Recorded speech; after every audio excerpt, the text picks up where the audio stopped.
Hello everyone, आज हम लोग पढ़ने वाले हैं क्लास 10th की माता के अंचल से प्रश्न उत्तर। तो चलिए प्रश्न उत्तर को शुरू करते हैं। तो यहाँ पर सबसे पहला प्रश्न है, प्रस्तुत पाठ के आधार पर ये कहा जा सकता है कि बच्चे का अपने पिता से अधिक जुड़ाव था।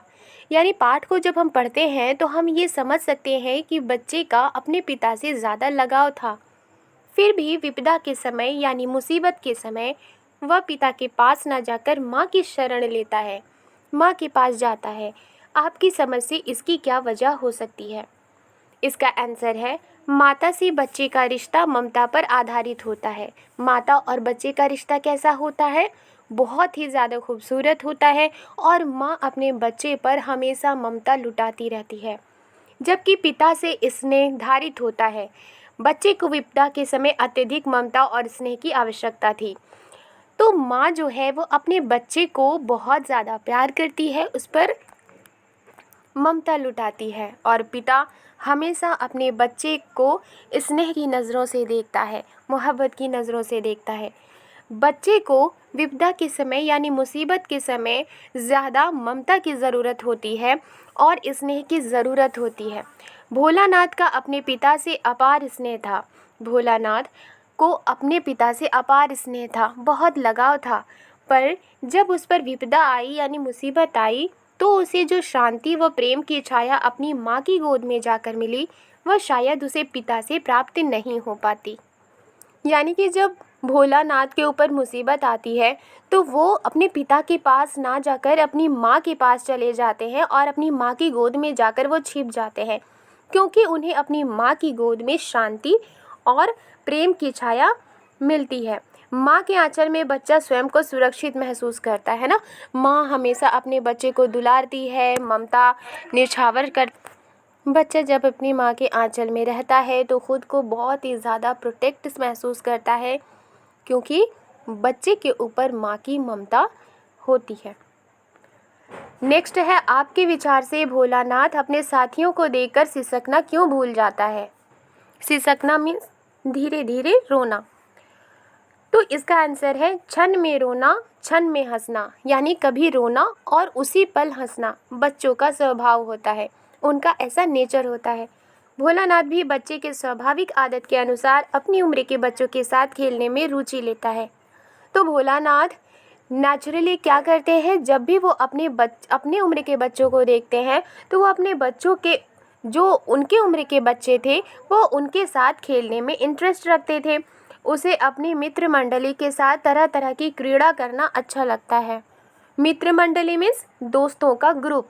तो भोलानाथ को अपने दोस्तों के ग्रुप के साथ तरह तरह की क्रीड़ा मतलब तरह तरह के नाटक, तरह तरह के खेल खेलना अच्छा लगता है। वे उसके हर खेल व हुदगड़ के साथी हैं, यानी कि वो जो भी खेल खेलते हैं उनके दोस्त वो भी उनमें शामिल हो जाते हैं। अपने मित्रों को मज़ा करते देख वह स्वयं को रोक नहीं पाता, और जब उनके दोस्त मज़े करते हैं, खेलते हैं, खुशियाँ मनाते हैं तो वो भी अपने आप को रोक नहीं पाते।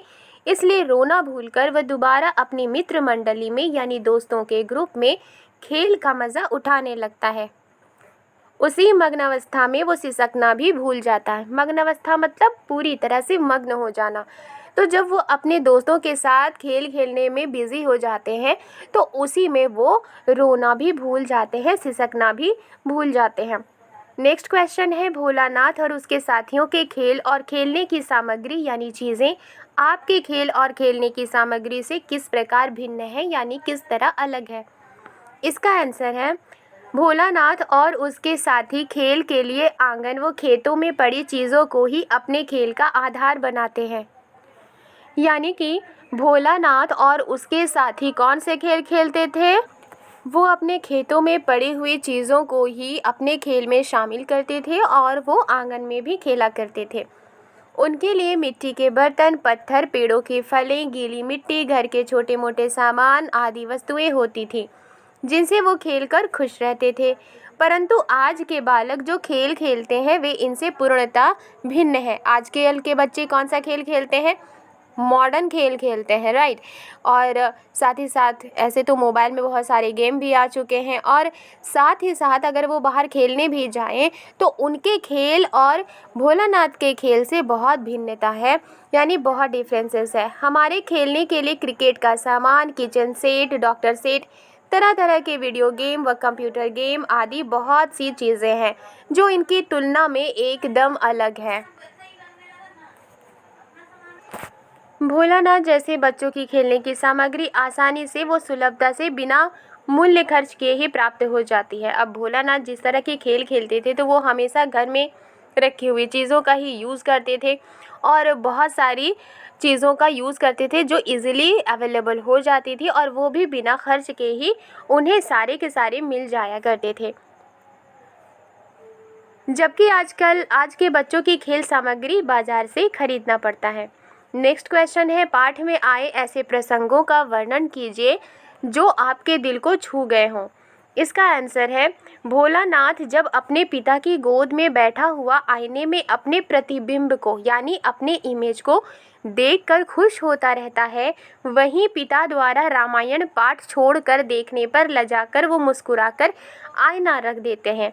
यानी कि जब भोलानाथ अपने पिता की गोद में बैठे हुए रहते हैं और आईने में अपने चेहरे को देखते हैं, अपनी प्रतिबिंब यानी इमेज को देखकर खुश होते हैं, तो वहीं पर पिता रामायण जो पाठ पढ़ रहे होते हैं वो उन्हें छोड़कर वो जब अपने भोलानाथ को देखते हैं तो भोलानाथ लजाकर यानी शर्माकर और मुस्कुराकर आईना वो रख देते थे।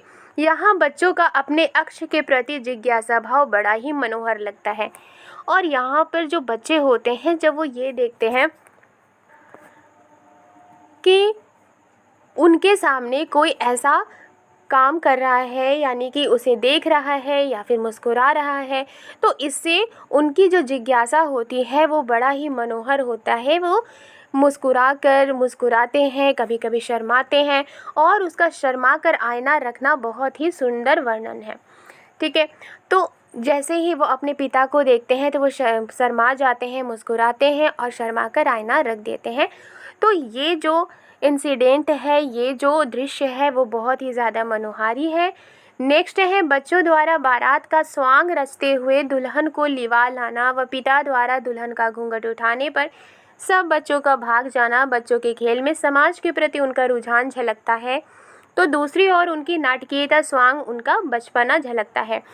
और दूसरा दृश्य क्या है कि जब बच्चे बारात वाले जो नाटक हैं, वो खेल हैं, वो खेलते हैं और दुल्हन को जब लाते हैं, और जैसे ही भोलानाथ के पिता पहुंचते हैं वो दुल्हन का घूंघट उठाते हैं तो सभी बच्चे भाग जाते हैं। भोलानाथ भी अपने पिता को देखकर भाग जाते हैं। तो इससे ये पता चलता है कि जो बच्चों के खेल होते थे उस वक्त वो समाज से जुड़ी हुई बातों से वो जुड़े हुए होते थे, उनका रुझान समाज की तरफ होता था, और साथ ही साथ उनकी नाटकीयता, जो नाटक वो करते थे, जो खेल खेलते थे, उसमें उनका बचपना भी झलकता है। नेक्स्ट है, बच्चे का अपने पिता के साथ कुश्ती लड़ना। शिथिल होकर बच्चे के बल को बढ़ावा देना और पछाड़ खाकर गिर जाना, बच्चे का अपने पिता की मूंछ खींचना और पिता का इसमें प्रसन्न होना बड़ा ही आनंदमयी प्रसंग है।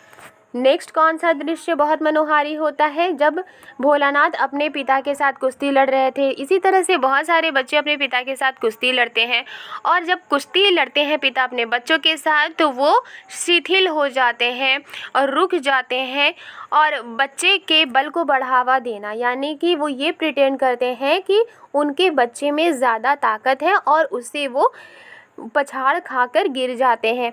तो बच्चे का अपने पिता की मूंछ खींचना और पिता का इसमें खुश होना भी बहुत बड़ा प्रसन्न होना बड़ा ही आनंदमयी प्रसंग है। ठीक है, जब बच्चे अपने पिता की मूंछ खींचते हैं और पिता इसमें खुश होते हैं तो वो भी एक आनंदमयी दृश्य होता है। नेक्स्ट क्वेश्चन है, इस उपन्यास अंश में 30 के दशक की ग्राम्य संस्कृति का चित्रण है, यानी 30 के दशक का कैसा गांव था उसके बारे में बताया गया है। आज की ग्रामीण संस्कृति में आपको किस तरह के परिवर्तन दिखाई देते हैं? यानी आज का जो ग्रामीण जीवन है, ग्रामीण संस्कृति है, गांव की ज़िंदगी है, उसमें किस तरह का परिवर्तन दिखाई देता है। तो इसका आंसर है 30 के दशक की ग्राम्य संस्कृति में किसी प्रकार के दिखावे का अभाव था। यानी 30 के दशक की जो गांव की सभ्यता होती थी, गांव की जो लाइफ होती थी, उसमें किसी भी तरह का दिखावा नहीं था। लोग बहुत ही सीधे साधे हुआ करते थे, लोग परस्पर मिलजुल कर रहा करते थे।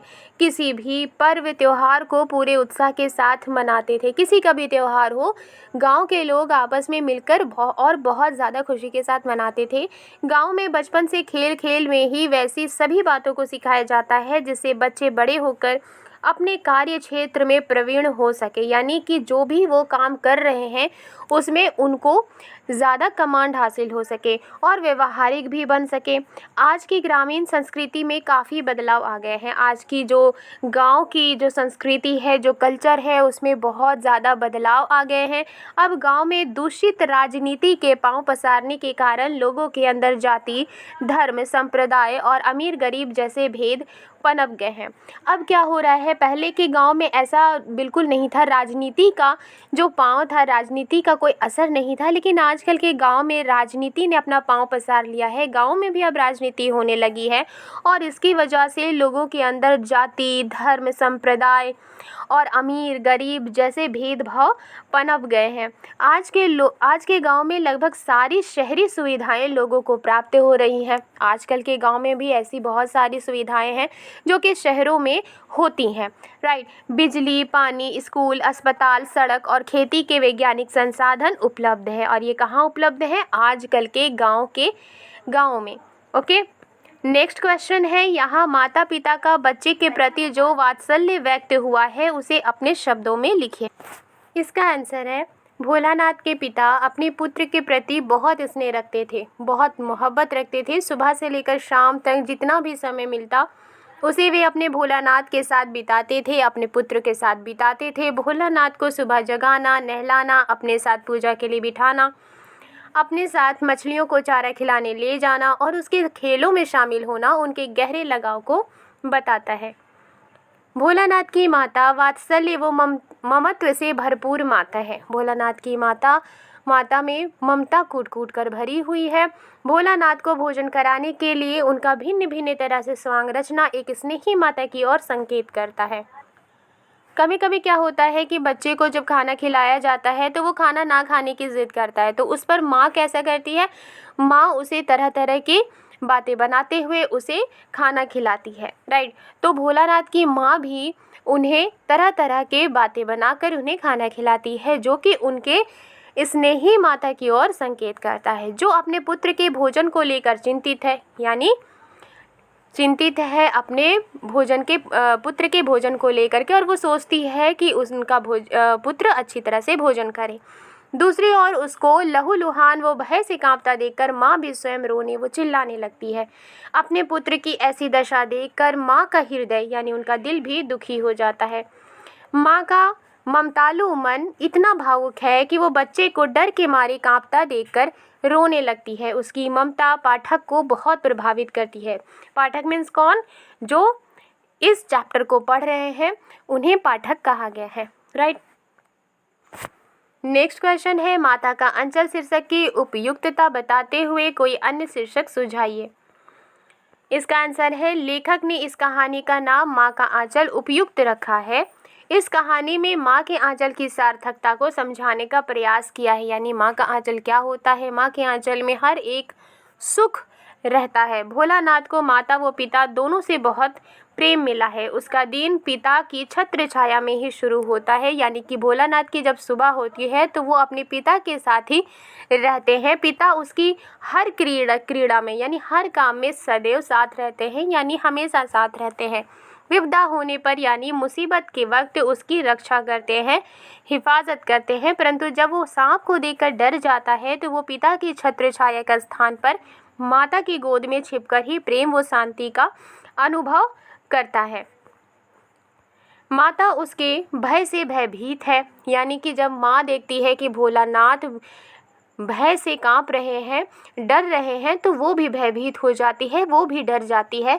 उसके दुख से दुखी, उसके आंसू से खिन्न है, यानी वो अपने बेटे के आंखों में आंसू नहीं देख सकती। वो अपने पुत्र की पीड़ा को देखकर अपनी सुध-बुध खो देती है। वो बस इसी प्रयास में है, इसी कोशिश में है कि वो अपने पुत्र की पीड़ा यानी उसके दर्द को समाप्त कर सके। माँ का यही प्रयास, यही कोशिश उसके बच्चे को आत्मिक सुख व प्रेम का अनुभव कराता है। इसके लिए एक उपयुक्त शीर्षक और हो सकता था, माँ की ममता, क्योंकि कहानी में माँ का स्नेह ही प्रधान है, यानी कहानी में माँ की मोहब्बत को ही वैल्यू दिया गया है। इसलिए इस कहानी का जो शीर्षक है, जो नाम है, वो माँ की ममता भी हो सकता है। नेक्स्ट क्वेश्चन है, बच्चे माता पिता के प्रति अपने प्रेम को कैसे अभिव्यक्त करते हैं, कैसे जाहिर करते हैं? तो बच्चे माता पिता के प्रति अपने प्रेम की अभिव्यक्ति कई तरह से करते हैं। पहला है माता पिता की गोद में बैठकर या पीठ पर सवार होकर। दूसरा है माता पिता के साथ विभिन्न प्रकार की यानी तरह तरह की बातें करके अपना प्यार व्यक्त करते हैं, अपनी मोहब्बत को जाहिर करते हैं।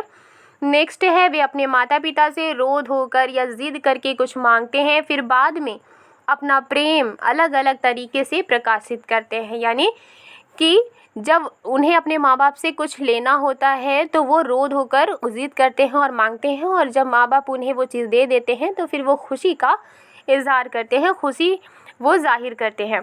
नेक्स्ट है माता पिता को कहानी सुनाने या कहीं घुमाने ले जाने की या अपने साथ खेलने को कहकर भी वो अपने जो प्यार है उसको जाहिर करते हैं। माता पिता को अपने दोस्तों के बारे में बताकर या किसी रिश्तेदार के बारे में पूछकर। नेक्स्ट क्वेश्चन है, इस पाठ में बच्चों की जो दुनिया रची गई है वह आपके बचपन की दुनिया से किस तरह भिन्न है, यानी किस तरह अलग है? इसका आंसर है, ये कहानी उस समय की कहानी प्रस्तुत करती है जब बच्चों के पास खेलने के लिए अत्यधिक साधन नहीं होते थे। बच्चों के पास खेलने के लिए आज की तरह वीडियो गेम नहीं होते थे, मोबाइल नहीं होते थे, क्रिकेट के सामान और बहुत सारे साधन नहीं होते थे। वे लोग अपने खेल प्रकृति से ही प्राप्त करते थे, यानी नेचर से ही प्राप्त करते थे और उसी प्रकृति के साथ खेलते थे। उनके लिए मिट्टी, खेत, पानी, पेड़, मिट्टी के बर्तन आदि साधन थे, इनसे ही वे खेला करते थे। परंतु आज के बच्चों की दुनिया इन बच्चों से भिन्न है, यानी अलग है। आज के बच्चे टीवी, कंप्यूटर आदि में ही अपना समय व्यतीत करते हैं।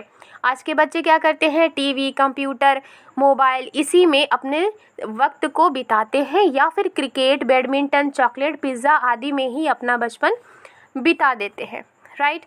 और पहले के बच्चे जिस तरह से एंजॉय करते थे, आज के बच्चे उस तरह से एंजॉय नहीं करते हैं। आई होप आपको ये प्रश्न उत्तर समझ में आई है तो लाइक एंड सब्सक्राइब करना मत भूलिएगा। मिलती हूँ नेक्स्ट वीडियो में। Thank you.